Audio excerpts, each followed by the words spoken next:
I want to acknowledge that I am on the lands of the Kuria Yalani people and the rainforest people. And Liam is not here. He's on the lands of the Wurundjeri people. And so we both like to pay our respects to elders past and present. For those of you who aren't union members, it's actually really unusual for us to have an event like this, for the ACTU to have an event that's open and free for people who aren't members. But of course, in this pandemic, we all want to do everything we can to keep each other safe. The most important thing you can do is join your union, because that's going to equip you every day with the information and the advice and the backup and the power to be able to keep yourself safe at work. So if you're not yet a member, I invite you to join. More info about that later on. Also, for those of you who are members, you're the ones who pay my wages and pay Liam's wages and the wages of all of the union officials around the country. And our job is to serve working people, and part of it is to be experts in what workers' rights are.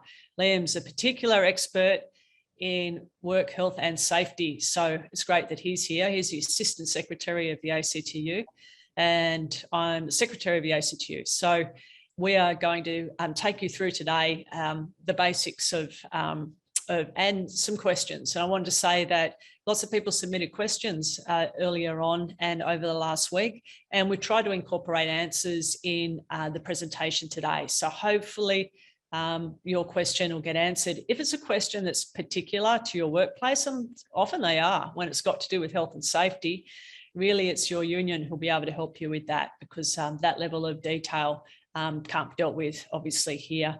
At the moment, we want to acknowledge too that our hospitals are under enormous strain. The healthcare workers of our country, hero healthcare workers, going through the worst working time ever and dealing with a lot of trauma, working very, very long hours, saving lives. And so all of us need to be supporting them, those union members on the front line at the moment. Our job, of course, is to try and stop the virus spreading or limit the spread of the virus, because that's how we keep the hospital numbers down, because when the hospitals get overwhelmed, they can't give people proper care, and other people who need the hospitals can't access them either. And we want to be safe at work. So today we're going to go through all of the big important things about how the law works, so that hopefully you walk away from this with a really good idea about the framework and the key concepts about your rights at work. Obviously, one of the other things is the federal government. Scott Morrison has been totally missing in action at this time, a time when we need our leaders to step up. We need them to be doing their job, and that would be doing things like getting the boosters rolled out, but of course, getting us rapid antigen tests. We're going to talk about that a bit, because that's a really important health and safety tool that we don't have and our employers in many industries don't have. And that's a way that we can keep ourselves safe at work, so that we don't catch the virus, because we know everyone doesn't have it when they come. But without that tool, we're in the situation we're in. So obviously unions are going to step up, and we're going to do everything we can to keep people safe. So I wanted to start with the very basics. And Liam, I wanted to ask you, where do our health and safety rights come from? Where are they? How do we get them? Thanks, Sally, and welcome to everyone, and thanks for joining us this evening. So, look, this is a really important part of understanding our health and safety rights. And unlike our industrial rights, most of which comes from the Commonwealth's federal government sort of Fair Work Act, our health and safety laws are all regulated at the state and territory level. So in every state and territory in this country, we have what's called work health and safety laws. Sometimes they're called occupational health and safety. Sometimes they're called occupational safety and health, just to make things a little bit more confusing for those Western Australians out there. We're going to stick a link in the chat just so that you can go and find that source document yourself. But in each state, we have work health and safety laws. And whilst they're slightly different in every state, we have what's called a harmonised system of work health and safety. So despite the name differences occasionally in each state, and yes, they are slightly different, they fundamentally are not that much different from each other. They contain basically the same duties or obligations on employers and the same rights for workers. But the important thing for people to recognise, it's actually at the state level that your work health and safety rights really come from. So you can find them in the link. As Liam said, it's just been put in there now. I saw that come up. So just look at the chat, should be able to find it. Can't find it there, just Google it. You'll be able to find that. And, it's worth having that. It's worth having the source document that you can refer to and have a read of should you want. So that is the law. And employers have to follow what the law is, don't they, Liam? And that there's a key obligation requirement for employers under that law. And it's sort of the foundation of the whole thing. You want to tell me what that is? Yeah, that's right, Sally. So within each of those different state acts contains a pretty common, what we call the primary duty of employers. And that primary duty is to ensure the health and safety of workers and others in the workplace, so far as is reasonably practical. There's a couple of really important distinctions to understand. Unlike in our industrial laws, where sort of definitions around employees and employers are quite narrow, when it comes to workers, it's very broad. So it's not just somebody who might be the employee of an employer. It's really anyone who works in the workplace that the employer controls. So whether you're a direct employee, whether you're a labour hire worker, whether you're potentially a contractor coming in to do work in that workplace, that employer owes you, and indeed they owe others that come into the workplace, like customers, that duty to ensure health and safety so far as is reasonably practical. And that's really... That also applies, doesn't it, Liam, to people that come into the workplace, like say you're a volunteer. If you're a volunteer you've got a workplace that has people doing that, it applies to them too, hey? Absolutely. Anyone who comes into the workplace, there's really two definitions here to understand. There's workers, so people who are coming in and doing work, which also can include volunteers, but even customers. And particularly when we talk about things like COVID, it's really an illness that's spread between people. It doesn't distinguish between whether someone's a worker or someone's a customer or a client or someone else. Anyone in that workplace where that employer has control over it is owed that duty. And that's a really important obligation that's set out in those laws. So fundamental thing in all of those laws, doesn't matter what state or territory you are in, is the employer's duty to do all that is reasonably practical to keep you safe at work. And that's what they've got to do. Now, I do know too that employees also have obligations under the Act. What are their obligations? Yep. So employees have obligations. They sound similar, but they're very different in terms of the obligations set out on employees, because there's a recognition that employees don't actually control the workplace. They work at the direction of the employer, but they have to take what's called reasonable care of themselves and others in the workplace. So they can't act recklessly. They've got to follow reasonable directions, all of those sorts of things. But primarily, this is an obligation that sits with employers to ensure the health and safety of everyone. As you said, basically the easiest way to describe it is to do everything that's possible in terms of making work safe, that's reasonable. So if that's the case, how do we make sure what requirement is on the employer to show and to ensure that they're doing everything that's reasonable to keep you safe at work? Okay. So once we move from that basic, what we call the primary duty to ensure health and safety so far as is reasonably practical, once we move from that, then there sets out another couple of really important obligations. The first one is an obligation to consult workers and their representatives about health and safety matters. So the important thing about our health and safety laws is that it's a shared, not responsibility, but it's a shared decision-making process. So workers have to be engaged about issues affecting their health and safety. And of course they should be. Not only is it their health and safety that's often being put at risk, but they also understand the work often better than the boss does when it comes to understanding the types of risks. So the first thing that every worker in this country has to understand is that their employer has an obligation to consult with them. They have to consult with them. I think it's worth stopping just here, because this word consult can get thrown around a lot, hey? And that I'm sure people might have heard HR managers say that they've consulted and all this stuff. What does consultation actually mean? Like, to do it properly and to fulfill the law, what does an employer have to do? Okay, so let's talk about what consultation isn't. Consultation isn't telling people what you're going to do. Consultation isn't notifying them of the changes that you might be making in the workplace, or indeed notifying them of the changes that you're not prepared to make in the workplace. Consultation is sharing information about a particular issue, a health and safety matter, for example, and understanding workers' concerns about potentially the way in which you're planning to manage that issue. So that means, importantly, they have to give you the information that's relevant to this issue, share it, whether it's documents or just, generally understanding about how the workplace operates. That information sharing is really important, and it happens at the start of what's called a risk assessment process. So employers have got an obligation to identify hazards in the workplace, and hazards is a fancy term for essentially talking about the things that could cause harm in workplaces, like, for example, COVID. They need to identify those, they need to do it with you. They need to assess those risks, understand how that risk is going to impact workers. And for some workers, you might work outdoors, rarely come into contact with each other. So COVID's not going to be the same sort of risk for workers who might work indoors in close proximity to others.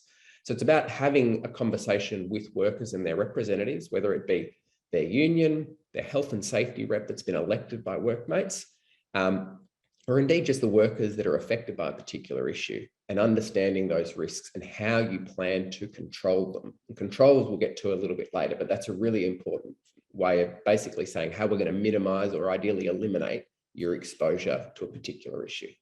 So basically what you're saying is that every employer in the country has an obligation to be talking to their workers, consulting their workers about what needs to happen in their workplace in order to make it safe under COVID, during COVID. That's right, hey?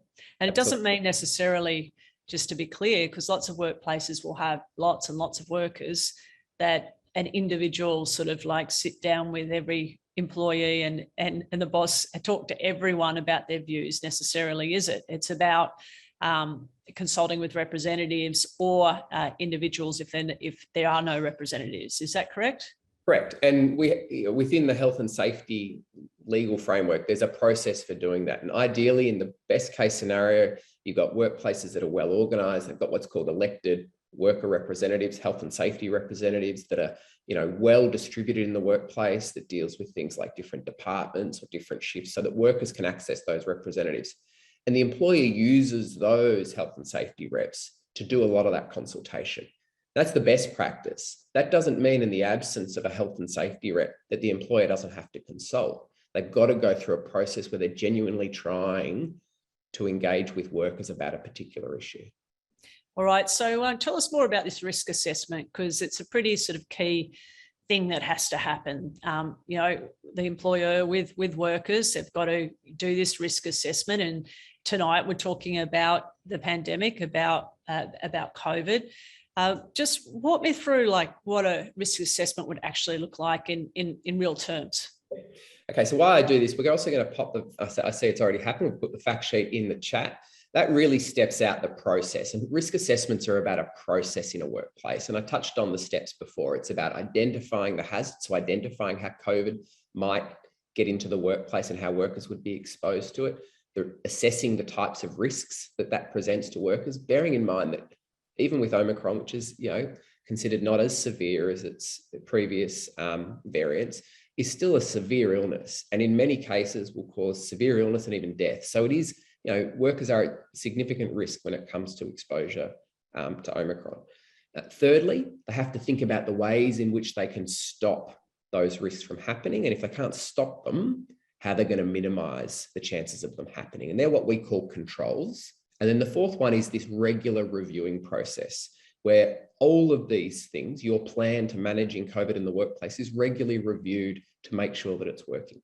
So those are the 4 steps. But practically, how that works in a small workplace where there might be a half a dozen employees working different shifts versus a large corporation where there are thousands of workers will always be very different. But it's important to think about those really important 4 steps. It's going to be really different depending on the type of job you do in the pandemic, because some jobs are about being with other people and there's no getting around that, right? So obviously healthcare workers, you can't have a policy that says you've got to work from home, hey? So that's not going to work. But a whole lot of other jobs, office-based jobs that are normally done mainly over the internet these days anyway, can be done from home. So that's about a third of the workforce actually. So that's sort of the ultimate control, isn't it? Not bringing a hazard, so an infection into the workplace in the first place. But where that's not possible, for all the obvious reasons, then you go to all the next best things you can do, basically, don't you, Liam? Do you want to go through that in the case of COVID? What are they? So, as you said, our first objective should be to try and keep COVID out of the workplace, effectively trying to eliminate it as an issue in the workplace. And there are a range of things we can do that are really effective in terms of those controls. They're not 100%, so they're never going to be completely bulletproof to the point where you don't have to have other things going on in the workplace to minimize transmission. But our first objective should be to try and stop COVID in its tracks. And there are really three things that we say we should be calling out. And you touched on work from home where possible. That should be a given in any workplace where you can work from home or indeed work remotely away from others. That should be facilitated. And given the serious impacts of COVID, employers should be looking at how they can facilitate that from happening. Secondly, and this has been really important, and again, a clear message in this phase of the pandemic, just like it has been in previous ones, which is making sure that we're supporting workers to stay home if they're sick. Irrespective of whether you've got COVID, every worker in this country has a right to be absent from work if they are ill. That means whether you're a permanent employee with accrued sick leave or a casual employee with none, a labour hire or a gig worker with none, you have a right to be sick, absent from work if you're sick. Employers should be supporting that, in particular when it comes to sort of insecure workers like casuals and contractors with paid leave, because we don't want to put financial barriers in front of people being able to stay home while sick, because it's a really important health and safety measure. Like keeping people that might be unwell out, whether they got COVID or anything else, is a really important measure. The third thing, we touched on RATs before, rapid antigen tests, as they're also known, are a similar sort of tool in terms of keeping people out of the workplace who might be sick. They are really good, and I know there'll be lots of people that have had experience with them, probably not as many people as we'd like to have had experience with them if we had proper supply of them, that we'll talk about, maybe not getting picked up. But generally speaking, all of the tests that are approved in Australia are approved to a standard that will catch about 70% of infectious people on a rapid test. Now, it's not 100%, but it's very good when it comes to trying to control COVID. We think that those are really important measures, and in particular, rapid tests when it comes to stopping COVID from getting into the workplace. Now, there's obviously some challenges at the moment. Not everyone can get them. In fact, very few people can get them. But we are going to see supply start to increase. And in the next few weeks, and hopefully by the end of February, we'll see a significant supply in Australia. That means that workplaces could be introducing these as a screening tool. And lots of workplaces were, before Omicron hit, using rapid tests as a screening tool, where workers might be periodically testing, generally maybe 2 or 3 times a week, before they entered the workplace, to make sure that they didn't have COVID and that they weren't unwittingly spreading it in the workplace. So those are 3 things we can do even before we get to how can we make the working environment less risky for transmission. Well, let's get on to that, Liam, because those 2 things are really aimed at, completely removing the risk, like as much as you can in that way. What's next then? What's the next layers of protection that are needed? Again, the fact sheet steps out a few more, but I want to pick up on really 3 key things that we can do. We've been talking now for a long time about how COVID is spread in the workplace, and COVID is an airborne virus that spreads between people who are in close contact with each other. So a couple of things that we can do to fix this. The first thing we can do is actually to improve the air quality in our workplaces. So the first thing, potentially, especially during summer, maybe not far north Queensland, you want to open up windows, but you do want to open up windows and get fresh air in there. You can do that, as I said, by opening up windows. You can make sure that air conditioning is using external air and not recycling internal air. You could also go to the extent of bringing in air purifiers that will actually clean the air in your workplace. Those are 3 things you can do. I know a lot of people submitted questions around CO2 monitors. A couple of things to say about those. Those are what we would call sort of proxy measures. They're things that will help you work out whether the air is circulating a lot. It doesn't tell you whether you've got COVID circulating in the workplace, but it is a good measurement to determine how much fresh air you're getting in there. So those can also be used, but they're not going to change anything. They're helping you monitor. The other thing that we can do is keeping our distance. So even if you have to work in a workplace, what can we do to keep workers separated? So improving ventilation, we can also separate workers. You can also separate workers and the public. A lot of people will have seen perspex screens being stuck up in cafes and in retail and supermarket environments to keep workers from being exposed to the public and contracting the virus. Those are also good sort of engineering methods that we can use to control COVID. The final one I want to touch on is masks. Masks are now generally required in a lot of indoor settings. But the quality of mask is not something that's being set out, and you can get better quality masks. P2 or N95 masks, which I'm sure people are well aware of by now, are much better when it comes to protecting workers from exposure to COVID. A couple of things you need to make sure with them is that they do fit you properly. You want to make sure that it provides a good fit around the nose and mouth. And you do, I know you don't need to change them every day, but you do need to change them regularly. You also need to be careful in sort of high transmission environments, how you're taking those on and putting them off as well. So those are three things that you can definitely do in nearly every workplace to improve the quality of the environment there and to minimize your risks of exposure. So what you're basically saying is the employer's obliged to keep you safe. They have to do a risk assessment. They have to do that in consultation with workers' representatives. And in doing a risk assessment for COVID, there's a whole lot of measures that can be taken to either eliminate or minimise the risk of people getting it. We didn't touch on vaccinations, but obviously people being vaccinated makes a huge difference as well. Obviously, people can still pass it on if vaccinated, but not as a higher rate. And they do obviously save lives as well. So that's another measure you didn't mention, but we've got a high vaccination rate in Australia, so there's that as well. So Liam, I just wanted to get a bit real with you on this. So it's a bit of a scenario and you're just going to have to pretend. So let's just say you work in a restaurant and there's 10 of you that work in this restaurant. Now, your boss, he's not such a reasonable guy, right? So when you say consult, sit down, work it out, it's a joint decision-making process, all of that. And you're all casual too, you're all worried because this boss just says, COVID, don't worry about any of that. I'm not bothering with any of those, masks, or for that matter, distancing, or for that matter, people should just, if you've got a bit of a sniffle, so what, come into work. How would you go about, what is your advice to workers in terms of dealing with that situation? Well, let me say this, exercising your health and safety rights is no different to exercising any of your other industrial rights. And you've got a much better chance at exercising those rights if you do it together with your workmates. And the best way of doing that is by joining a union. So taking this, isn't it, right? Even if you're a casual, if you're, and they could let you go if you showed them here's the Health and Safety Act that I found on the internet. And I went to this very interesting ACTU forum and they told me all about it. And your employer says, well, that's it. You're not going to be on the roster next week. Well, they don't even tell you, you're just not on the roster next week.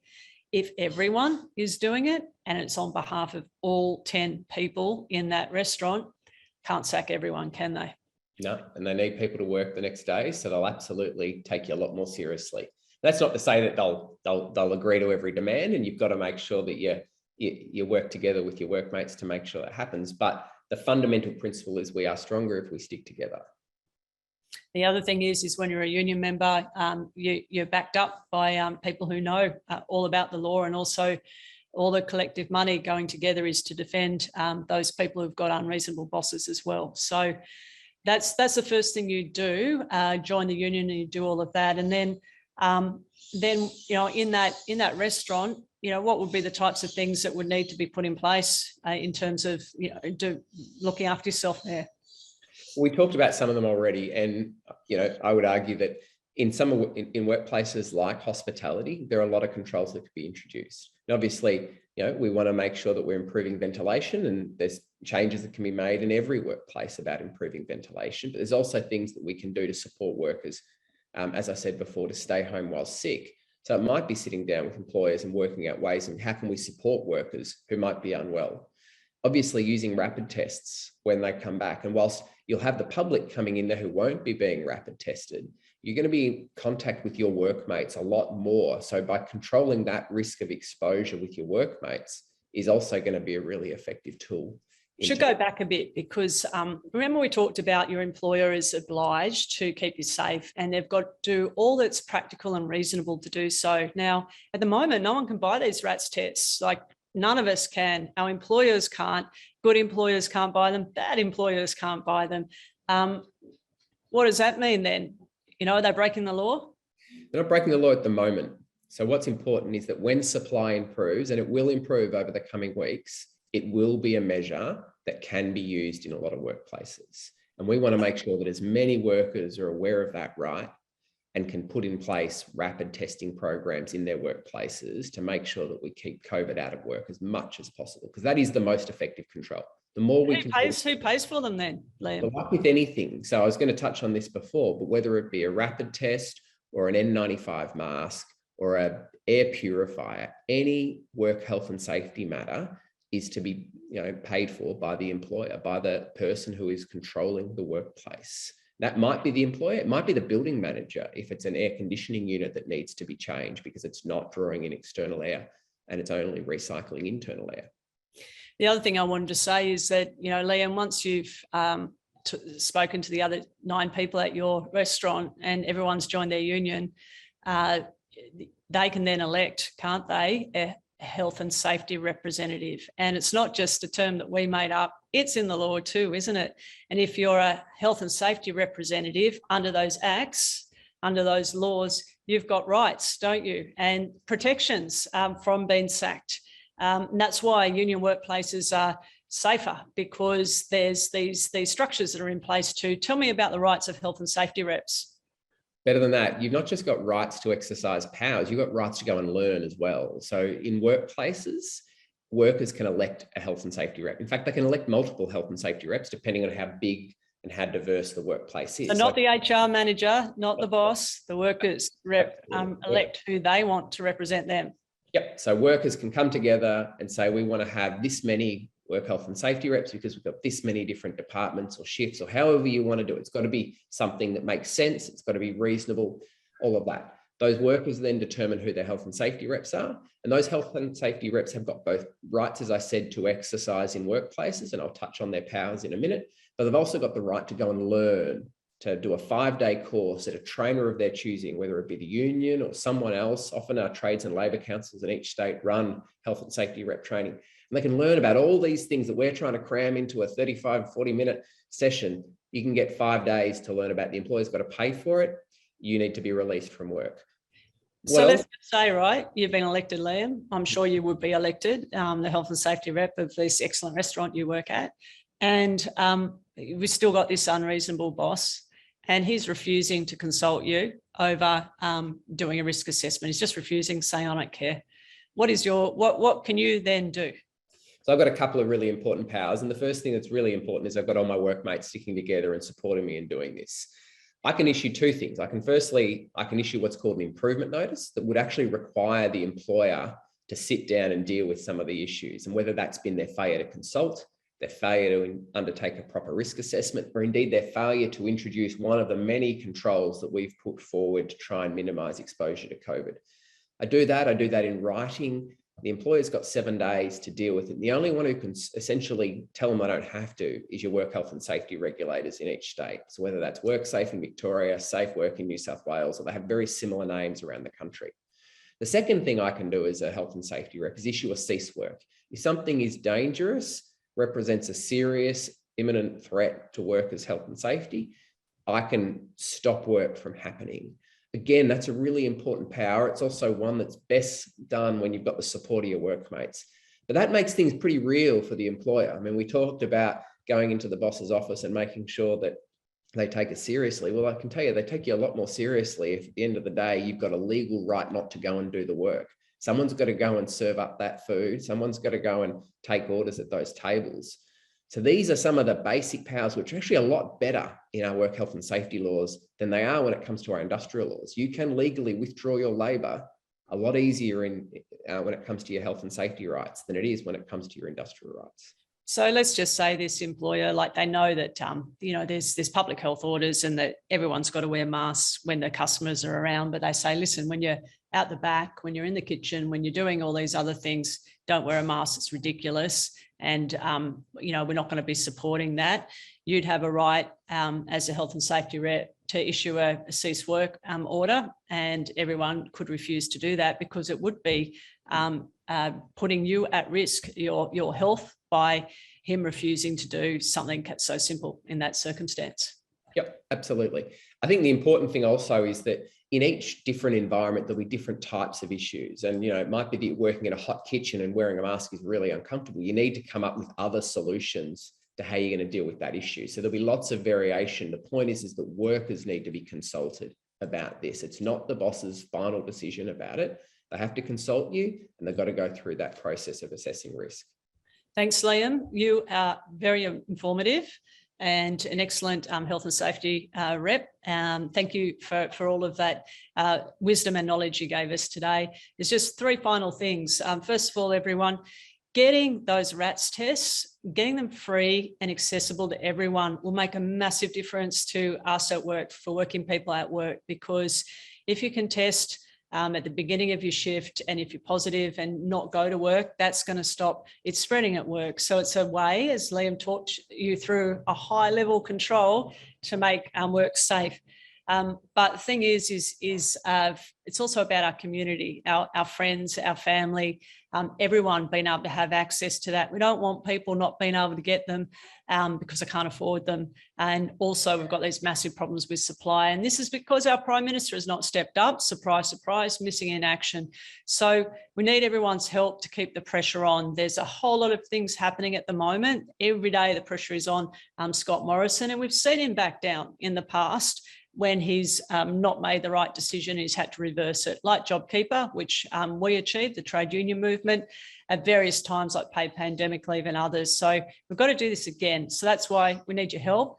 In the chat, you'll see a link. It's about emailing and contacting your local MP, because they are the government if they're in the Liberal or the National Party. They're the ones making those decisions. I'll tell you what Prime Ministers don't like: when their backbench, their local MPs, start saying it's a huge issue in our community, we need you to change it. So at the moment, it's the union movement. It's actually also employers, and it's all the medical professionals say you've got to do this. We now need everyone else to get behind it and to put pressure on their local MP. So that's first of all. Second of all, we're going to share a QR code. And I know that everyone knows so much about QR codes. If you're not a union member, use this QR code. What it will do, it's going to take you straight to a website that will take you through the process of working out what your union is and actually joining tonight online. So all the people who aren't yet union members would really like to welcome you to be a member. So please join. The final thing is that you should now see also in the link, because there's only so much we can cram in to one event, there's an online resource that we've got. So the union movement's got that, talks about COVID safe workplaces, goes into a lot more detail around all the resources that you would need. If you've got questions that are about, and especially with this one, it's about different industries, different jobs need to be responded to in different ways given the risk. So you really need to, if you've got further questions related to your industry, go back to your union and ask them, because they're the ones, of course, because they're workers like you in that industry who are the experts in those workplaces and what needs to happen in those workplaces. And I do know right across the country at the moment, there are negotiations going on everywhere in terms of keeping workers safe. So please do that. And if you're not a member, please join. And thank you very much for joining us this afternoon. Keep safe, everyone. Thanks, everyone. Stay safe.